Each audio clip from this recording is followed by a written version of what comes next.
और बीकानेर के स्वामी केशवानंद राजस्थान कृषि विश्वविद्यालय के कृषि यंत्र मशीनरी परीक्षण और प्रशिक्षण केंद्र ने हाईटेक खेती की ओर कदम बढ़ाते हुए नए आयाम स्थापित किए हैं। किसानों को अत्याधुनिक कृषि यंत्रों से खेती करने के लिए प्रेरित करते हुए संस्थान ने पिछले 12 वर्षों में देश के 14 राज्यों के 1800 से ज्यादा कृषि यंत्रों का परीक्षण किया है। इससे केंद्र को 12 करोड़ रुपए से अधिक राजस्व मिला है। देखिए रिपोर्ट। बीकानेर का स्वामी केशवानंद राजस्थान कृषि विश्वविद्यालय किसी पहचान का मोहताज नहीं है।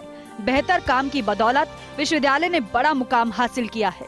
कुल सचिव डॉक्टर देवाराम सैनी के मुताबिक कुलपति डॉक्टर अरुण कुमार के नेतृत्व में यहाँ अनेक नवाचार किए गए हैं, जिनका किसानों को प्रत्यक्ष लाभ मिला है। यह केंद्र विश्वविद्यालय का महत्वपूर्ण अंग है।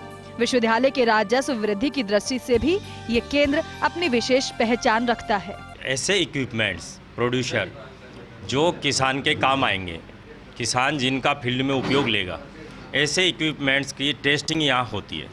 और टेस्टिंग इसलिए ज़रूरी है कि किसान को क्वालिटी वाले और इस यहाँ के एनवायरनमेंट में सूटेबल जो इक्विपमेंट हैं वो उपलब्ध हो।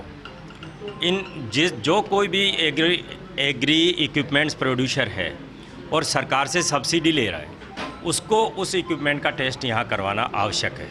केंद्र प्रभारी इंजीनियर विपिन लड्ढा ने बताया है कि बीकानेर के केंद्र को गत 12 वर्षों में 14 राज्यों के 2450 कृषि यंत्र परीक्षण के लिए प्राप्त हुए।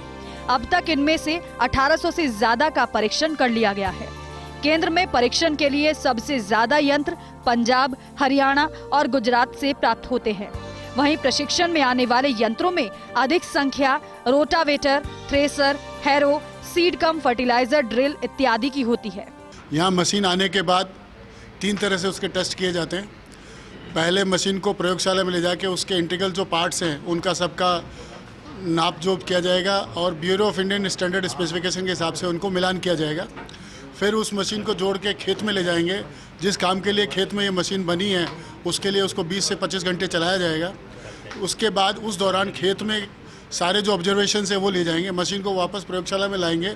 लाने के बाद मशीन को फिर उसमें क्या खेत में काम करने के दौरान नुकसान हुआ वो सब जांचा जाएगा। उसके बाद इसकी कॉमर्शियल टेस्ट रिपोर्ट जारी की जाती है। केंद्र में परीक्षण के बाद कई बार यंत्र निर्माता अपना यंत्र वापस नहीं ले जाते। इन यंत्रों का उपयोग किसानों को हो सके, इसके मद्देनजर केंद्र द्वारा कस्टम हायरिंग सिस्टम शुरू किया गया है। इसी के तहत किसानों को अत्याधुनिक कृषि यंत्र 100 से लेकर 500 रुपए प्रतिदिन किराए के हिसाब से उपलब्ध करवाए जाते हैं। ये ऐसे किसानों के लिए उपयोगी साबित होते हैं जो ऐसे यंत्र क्रय नहीं कर सकते। अब तक जिले और आसपास के क्षेत्रों के 200 से ज्यादा किसानों ने इनका लाभ उठाया है। Laxman Raghav, first India news, Bikaner.